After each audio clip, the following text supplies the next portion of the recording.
안녕하세요. 아버님을 빼다 박은 남편한테 질려서 갈라선 30대 여성입니다. 전 도무지 어머님처럼 살 자신이 없었거든요.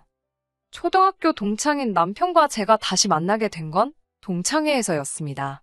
학교마다 아석이 좋아하는 친구들이 몇몇 있잖아요. 제가 다니던 학교에도 그런 친구들이 있었는데 그 친구들의 주도로 졸업한 지 15년 만에 동창회가 성사되었네요.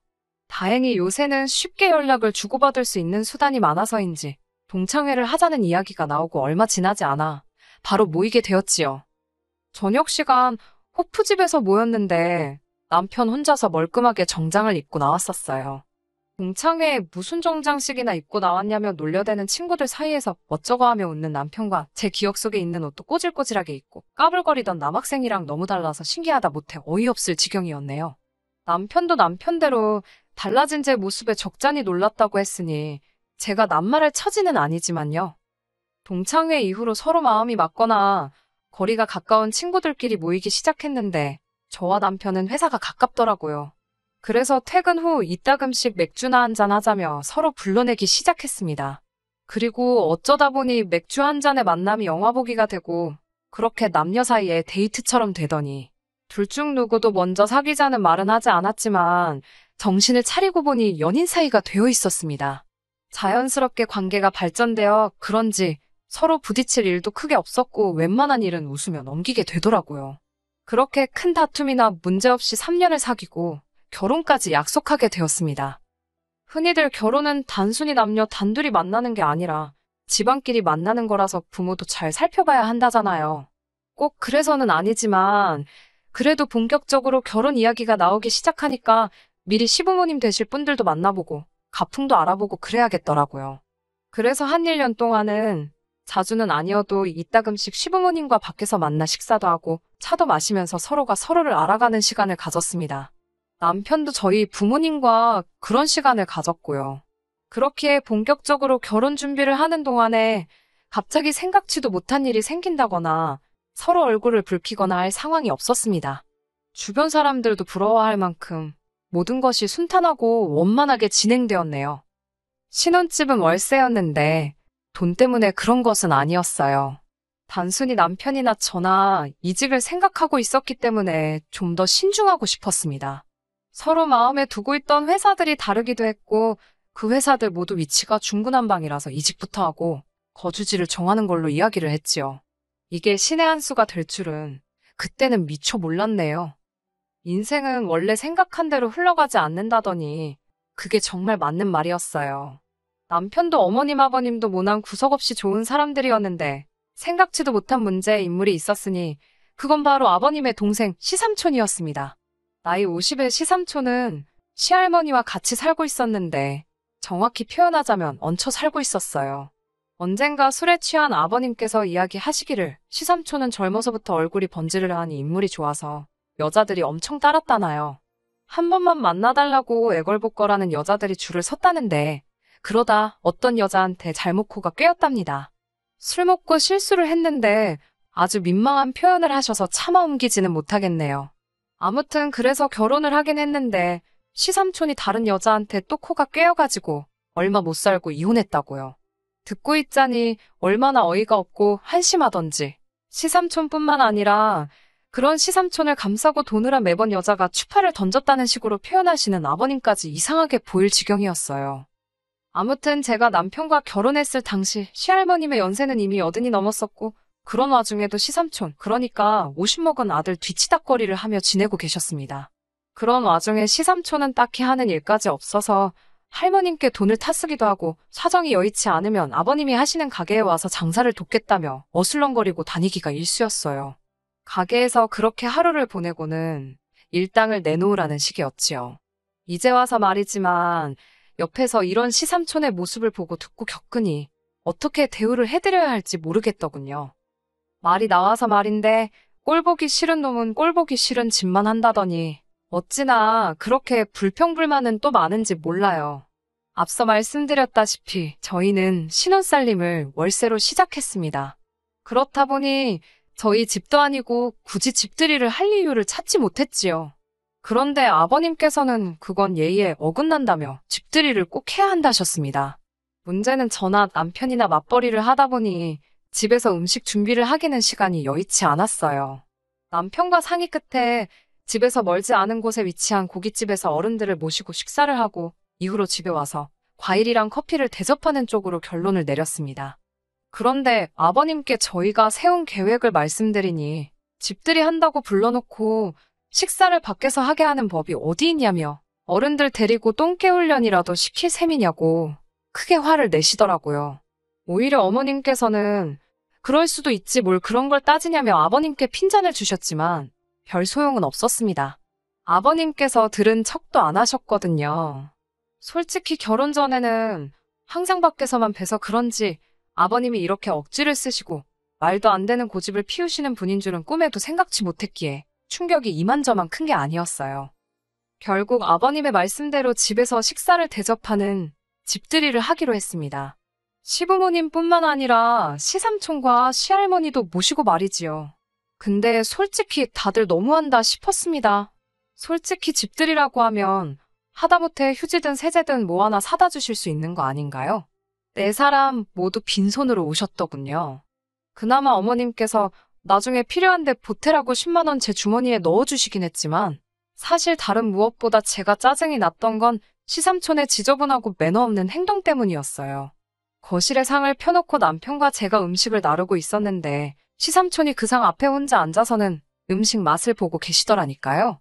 보다 못한 제가 조금만 기다리셨다가 다 같이 시작하자는데 제 말은 들은 채도 안 하대요. 그리고는 오히려 저를 망신이라도 주겠다는 심보인 건지 음식 맛을 트집 잡기 시작하더군요. 이건 짜다, 저건 달다. 저도 정말 짜증이 많이 났었는지 저도 모르게 그러면 드시지 말라고 해버렸습니다. 그렇게 맛이 없어 못 드시겠으면 짜장면 한 그릇 시켜드릴 거냐고 쏴붙였어요.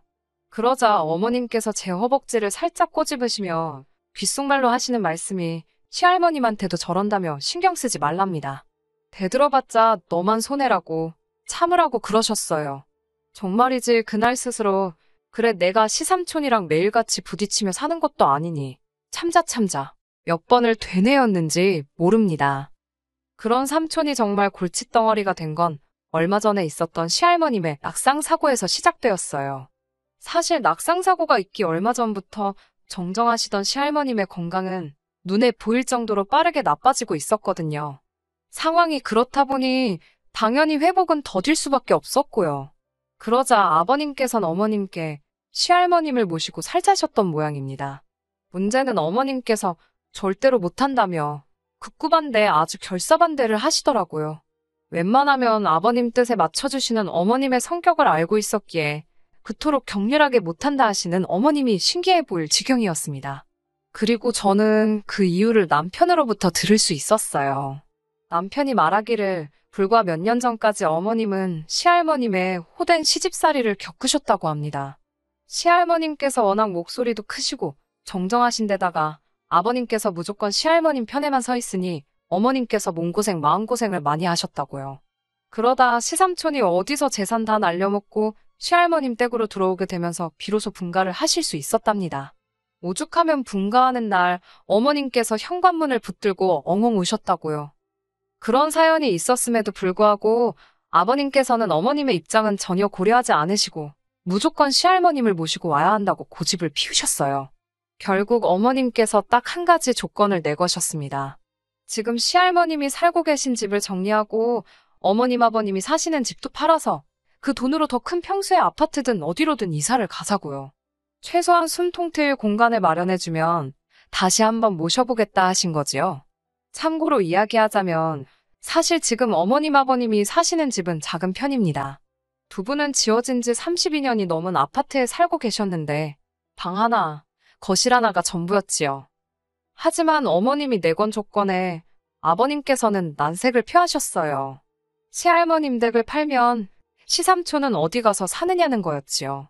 심지어 시할머님까지도 당신 집을 팔면 불쌍한 시삼촌한테 돈을 줘야 한다는 소리를 하셨답니다.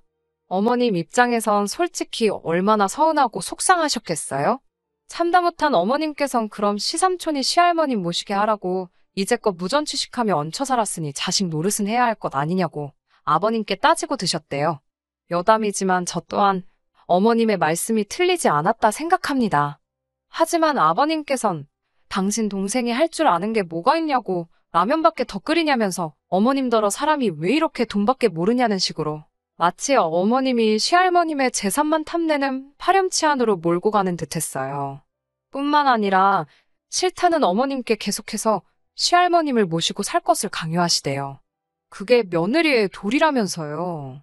뿐만 아니라 아버님께서는 저희에게도 전화를 걸어 어머님을 설득하라고 보채시기까지 했어요. 그러다 하루는 아버님이 어머님과 상의도 없이 시할머님의 짐 일부를 어머님 아버님이 사시는 집으로 들고 오셨답니다. 그러고선 어머님께 통보하듯 말하기가 지금 두 분이 쓰시는 방을 시할머님께 내드리고 두 분은 거실을 쓰자시더래요.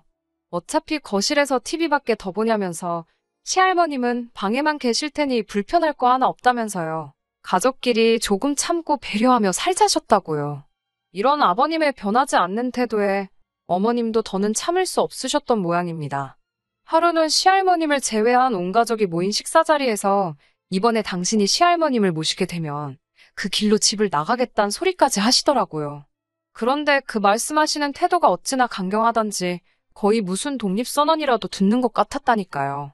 하지만 애석하게도 그 자리에서 어머님의 굳센 다짐을 귀담아 들은 사람은 저 하나뿐인 듯 했습니다. 그런 일이 있고 일주일 정도의 시간이 지났을 무렵이었습니다. 아버님은 어머님의 그런 이야기에도 꿈쩍 않고 아버님 어머님이 사시던 아파트에 조금씩 할머니의 짐을 옮겨다 두셨던 모양이에요. 결국 그 꼴을 보다 못한 어머님께서 네 멋대로 살라면서 아버님께 이혼하자는 연락 한 통을 남기시곤 그대로 집을 나가버리셨습니다. 불이 발등에 떨어지고 나서야 뜨거운 줄 아셨는지 아버님께서는 어머님이 집을 나가셨다는 사실을 눈치채시곤 다짜고짜 저더러 어머님을 찾아오라셨어요. 회사도 가지 말고 어머님 일이 어떻게 된 건지 그것만 연구하라나요? 제가 무슨 형사도 아니고 작정하고 나가신 분을 무슨 수로 찾냐고 하소연을 하니 그런 것도 다 며느리가 하는 일이랍니다. 더 어이가 없었던 건 남편의 반응이었습니다. 남편은 어머님이 가시면 어딜 가셨겠냐며 때 되면 돌아오실 거라고 시큰둥한 반응을 보였어요. 이런 남자였나 싶을 정도로 사람이 달리 보이더군요. 그런 와중에 저는 혹시나 하는 마음으로 어머님께 매일같이 전화를 드렸어요. 아버님이 꼴 보기 싫으신 거면 저한테라도 잘 계신 건지만 알려달라 문자도 남겨두었고요. 그렇게 어머님과 연락이 닿았습니다. 어머님께서는 당신은 잘 있다며 저더러 어른들이랑 남편 전부 다 잘 챙기라셨지요. 솔직히 이때는 어머님이 걱정되면서도 야속하게 느껴지더라고요. 그런 와중에 아버님께서 저를 급히 찾으셨습니다. 아버님께선 기껏 저를 불러놓고 하신다는 말씀이 이게 다 네 시삼촌이 혼자라서 벌어진 일이랍니다. 마누라 하나만 잘 얻었어도 네 시애미가 저렇게 앓는 소리 하지도 않았을 거라면서 이런 이야기를 저한테 왜 하시나 싶어서 아무 말하지 않고 아버님이 하시는 말씀만 가만히 듣고 있었어요. 그때 아버님께서 그래서 말인데 시삼촌한테 좋은 여자 하나 소개 좀 시켜주랍니다. 저는 난색을 표했어요. 시삼촌 나이가 50이신데 제 주변엔 그 정도 나이대에 혼자인 여자분은 없다고요. 그러자 아버님께선 무슨 소리를 하는 거냐며 누가 그렇게 나이 먹은 여자를 소개하면 좋다 하냐입니다. 그러면서 저더러 친구 없냐고 물어보시는 거예요. 전 솔직히 아버님이 처음에 장난하시는 줄 알았네요. 없다고 웃으며 대답하니 똑바로 생각 좀 해보랍니다. 제 친구들 다 시집간 거 맞냐며 결혼식에 온 친구들 중에 괜찮은 사람 없냐고 계속해서 집요하게 물어보시더라고요. 저도 결국 너무 짜증나고 화도 나서 아직 시집 안 간 친구들이 있어도 그런 자리는 주선 못한다 했습니다. 아버님이 어디 가서 알아다 소개하시던지 그러라고 저는 못한다고요. 그러자 아버님께선 저 때문에 시부모가 이혼하면 좋겠냐고 오히려 저를 못된 며느리처럼 만드셨습니다. 아니, 두 분이서 이혼하시는 게 왜 저 때문이냐고 제 핑계 대지 마시라고 저도 지지 않고 받아쳤네요. 그렇게 아버님과의 한바탕 말다툼을 하고 집에 돌아왔습니다. 그새 아버님께 무슨 이야기라도 들은 건지 언짢은 표정의 남편이 저를 기다리고 있더군요. 남편이 저더러 너는 말을 그렇게 밖에 못하냐며 시비를 걸어오길래 말 시키지 말라고 짜증나서 나도 지금 폭발하기 직전이라고 경고를 했습니다. 정말이지 남편까지 제 편이 아니라 아버님 편이라면 그냥은 못 넘어갈 것 같았거든요. 그리고 제 목소리가 평소랑 확실히 달리 느껴지긴 했는지 남편이 한층 누그러진 기색으로 저에게 다시 말을 걸더군요. 아버님이 조금 무리한 이야기를 하시는 건 알지만 그럼 시삼촌 평생 혼자 사시게 두냐입니다. 그걸 왜 나한테 묻냐고 시삼촌한테 물어보라고 쏴붙였어요. 그러자 남편은 저더러 무조건 싫다고만 하지 말고 한번 잘 생각해 보랍니다. 친한 친구가 아니어도 좋다며 그냥 알고 지내는 사람이라도 누가 됐던 일단 소개라도 시켜줘 보래요. 저는 남편더러 내가 왜 그런 실없는 짓을 해야 하냐 싫다고 소리를 질렀습니다. 남편이 한다는 말은 가관이었어요. 저더러 가족이 중요하지 그깟 친구며 인간관계가 뭐가 중요하냐입니다. 저 하나 때문에 온 가족이 엉망이 돼야 직성이 풀리겠냐고. 남편의 뻔뻔한 태도와 말도 안 되는 논리에 정말 황당하더라고요. 남편이 급기야 그러면 저더러 시할머님을 모시랍니다. 직장도 때려치래요. 저 때문에 시부모님 이혼하게 생겼는데 그건 막아야 할 것 아니냐며. 저도 너무 열받아서 남편더러 그럼 당신이 회사 관두고 시할머님 모시라고 했습니다. 남편과 대화를 할수록 느낀 건 아들이란 인간이 어머님이 얼마나 힘드시면 저럴까 그런 생각도 못하고 아버님 때문에 자기 처가 얼마나 입장이 난처한지도 모르는구나. 이렇게 어리석은 사람인지 왜 진작에 몰랐을까. 제 스스로가 다 한심하고 이런 인간이랑 결혼까지 한 제 자신이 한심하더군요. 저는 남편에게 마지막이란 심정으로 물었습니다. 시할머님을 요양원에 모시던지 아니면 어머님이 바라는 대로 시할머님 댁을 정리해서 어머님이 원하시는 곳으로 이사를 시키는 게 맞는 것 같지 않냐고요. 최소한 뭐가 맞는지 머리로는 아는데 가슴으로 고집을 피우는 거면 이해해 보려고 한 거지요. 하지만 남편은 아버님과 똑같은 소리만 해댔습니다. 자식들 다 멀쩡한데 요양원으로도 못 모신다. 집 팔면 시삼촌은 어떡하냐 다 같이 살 거냐. 이도저도 안 되면 손자며느리인 제가 해야 된다. 남편더러 집안 꼴 잘 돌아간다고 어머님 아버님도 이혼하고 우리도 갈라서고 시삼촌하고 아버님 그리고 당신까지 남자 셋이서 시할머님 정성으로 모셔드리면 되겠다고 쏴붙였어요. 그리고는 바로 제 짐을 챙겼습니다. 집도 없고 혼인신고도 안 되어 있던 게 어찌나 다행이다 싶은지. 그제서야 남편은 왜 시할머님 문제로 우리가 헤어지냐며 저더러 너무 오버하지 말라고. 자기도 갑갑하니까 그런 거라며 일단 어머님을 찾자고 그런 다음에 시삼촌과 시부모님 내외가 알아서 하시게 두잡니다. 저는 어머님처럼은 못 산다고 싫다고 거절했어요. 아버님을 아주 빼다 박은 당신을 보니 어머님이 내 미래 같아서 너무 두렵고 무섭다고 헤어지자고요. 이렇게 헤어지고 나니 그간의 세월이 너무 아깝고 속상하고 후회는 안 하려고 하는 성격인데도 후회가 자꾸 돼서 슬프긴 합니다. 그래도 잘한 거라 믿어요. 그저 시할머님이 오래 건강하셨으면 좋겠고 어머님도 늦지 않게 당신의 행복을 찾으실 수 있으면 좋겠다. 딱 거기까지만 바라려고요. 끝까지 들어주셔서 감사합니다. 오늘의 사연은 여기까지입니다. 구독과 좋아요, 알람 설정 부탁드리고 더 좋은 사연으로 다시 찾아뵙겠습니다. 감사합니다.